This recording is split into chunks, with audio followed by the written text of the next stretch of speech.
Bom, vinho está de volta?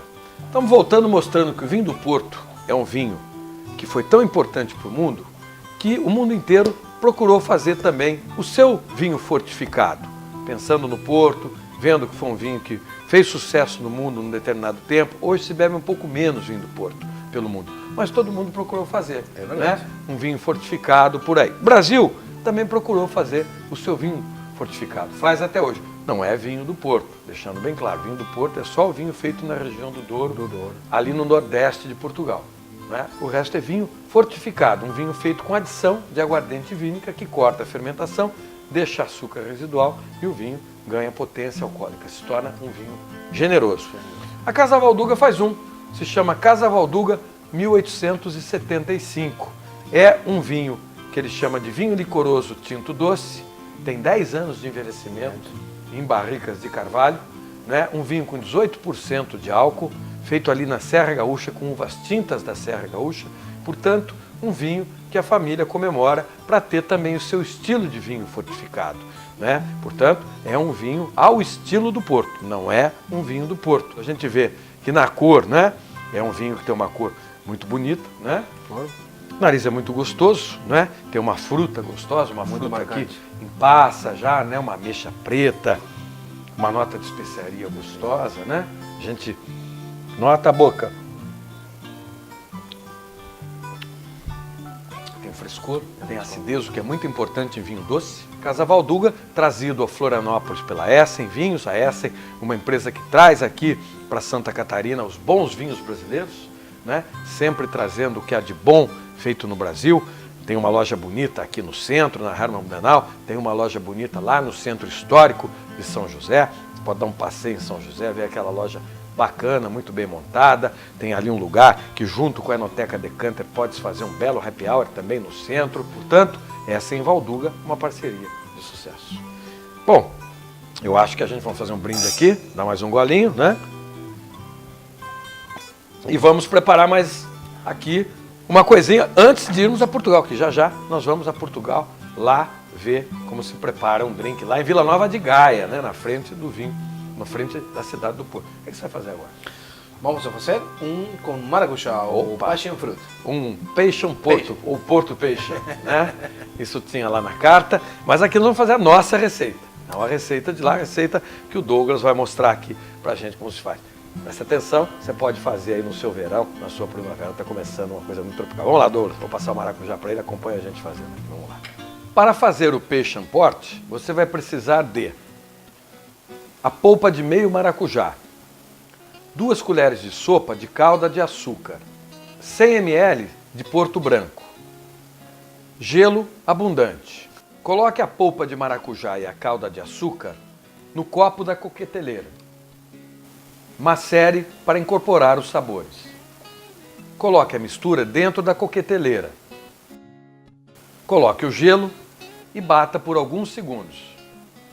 Leve a mistura para uma caldeireta ou um copo old fashion. Sirva com bastante gelo.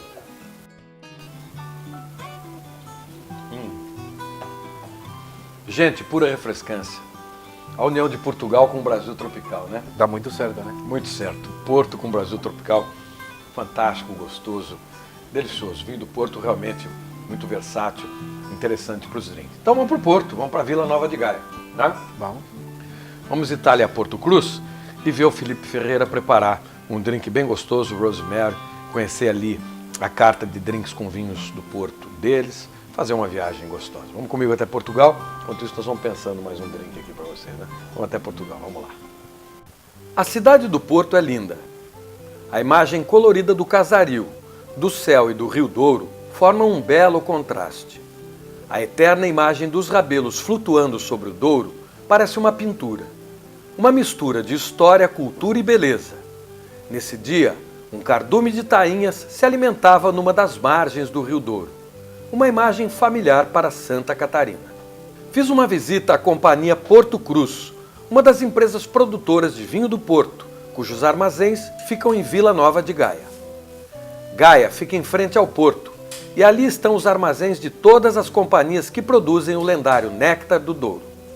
Conheci as instalações e obras da artista belga Marianne Turck, que esculpe imagens de pessoas inspirada nos patamares do Douro.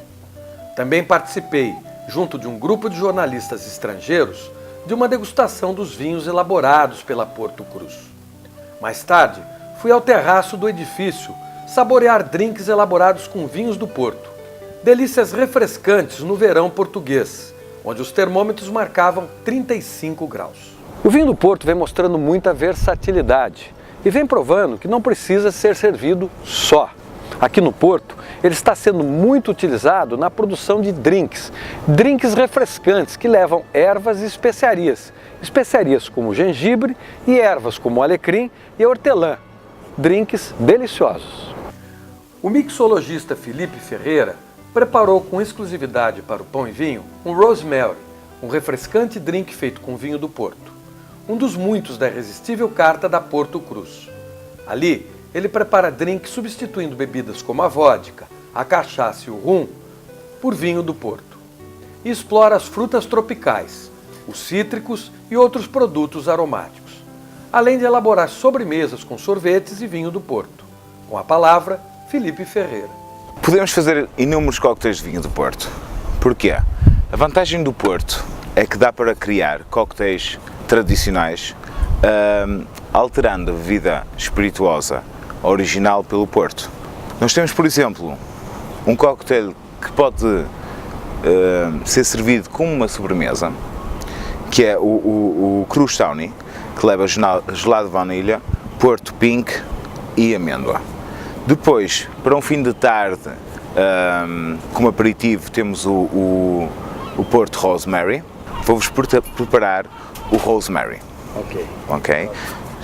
Rosemary. Rosemary é um porto muito simples de elaborar, que tem gengibre. Cortamos uma pequena rodela de gengibre,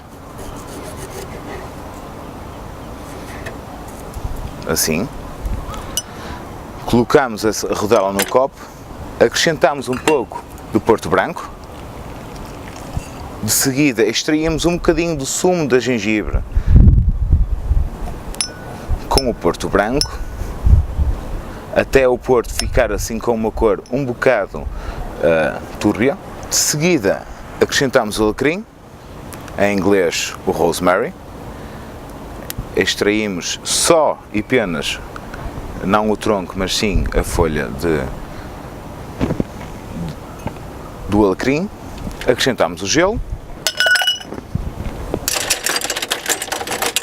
O gelo, muita gente questiona-se porquê tanto gelo. O gelo, acrescenta-se bastante gelo para não diluir rapidamente e não alterar o sabor do cocktail. Mantém o cocktail fresco e não altera o seu sabor. Depois acrescentamos 6 centilitros de Porto Branco, Cruz Branco. De seguida, água tónica. Aqui está. Misturamos um bocadinho. E cá está um aperitivo digestivo, algo para o fim da tarde, no pleno verão do Porto, aqui no edifício Porto Cruz. Com os drinks, fiquei apreciando a vista do Porto até o cair da noite. Uma cidade fascinante, magnética. Imagens que refletem a beleza do dia e da noite. As luzes desenhando o perfil de um conjunto arquitetônico que hoje integra o seleto rol dos lugares no mundo considerados patrimônio da humanidade, merecidamente. Gente, que bacana, hein? Aquela vista linda do Porto, aquele anoitecer lindo, tomando aqueles drinks deliciosos, aquele Rosemary delicioso. Douglas já fez, no fim do programa a gente faz ele de cancha para vocês. É muito fácil, muito bom. Agora nós vamos encerrar esse bloco com uns petiscos. Tem aqui uma tábua de frios, já falo sobre ela para vocês. E vou preparar umas tapas, petiscos espanhóis muito gostosos, aqui com os frios da Cerati. Cerati, uma empresa de alimentos fantástica, produz embutidos fantásticos a partir da mortadela. Cerati, mortadela que já tem aí mais de 80 anos no Brasil, Cerati 80 anos, mas já 82 anos no Brasil. Também comercializa uma linha de frios fantásticas. Aqui eu tenho lombo condimentado, lombo com ervas, delicioso. Tem aqui o Ramon Serrano, Ramone Segovia, que a Cerati traz para o Brasil. Agora também tem um salaminho espanhol fantástico. Cerati, sinônimo de qualidade, sinônimo de coisa boa à mesa. Ótimos companheiros para esses drinks com porto que eu estou fazendo aqui. Vou preparar essas tapas aqui com uma baguete francesa, muito gostosa, a baguete, claro, da Lombardo, pão italiano, não é? Mas já também falo sobre a Lombardo. São umas tapas muito facinhas de fazer, você vai ver, você acompanha comigo, bem bacana. E vou montar aqui, bem bacana. Cerati trazido aqui em Florianópolis pelas boas casas do ramo, você encontra, pode comprar sossegado, eu assino embaixo os produtos da Cerati, são realmente produtos de qualidade que já estão no mercado catarinense na sua amplitude. Pão e vinho atesta esses produtos. Então, vou fazer essas tapas, né? Vamos para um rápido intervalo e no último bloco, harmonizando tudo, tem um drink surpresa, né? Esse nós vamos criar para vocês, não veio de Portugal, esse tem origem no Brasil. Né? Então, vamos para o rápido intervalo, eu vou montando aqui, encerro montando essas tapas, a gente volta já, não sai daí que você vai conhecer um drink muito bacana. Para fazer as tapas, você vai precisar de fatias de lombo canadense com ervas, fatias de lombo canadense condimentado, fatias de Ramon Serrano, fatias de baguete francesa, patê de manjericão, patê de azeitona ou outro patê de sua preferência. Azeitonas pretas e verdes fatiadas, cerejas ao marasquino. Passe os patês sobre as fatias de baguete. Dobre as fatias de frios e espete-as nos palitos, de modo que fiquem parecendo as velas de barcos. Espete os palitos nas fatias de pão e decore com as azeitonas e também com a cereja no marasquino. Monte ao seu gosto. Arrume tudo numa travessa e sirva.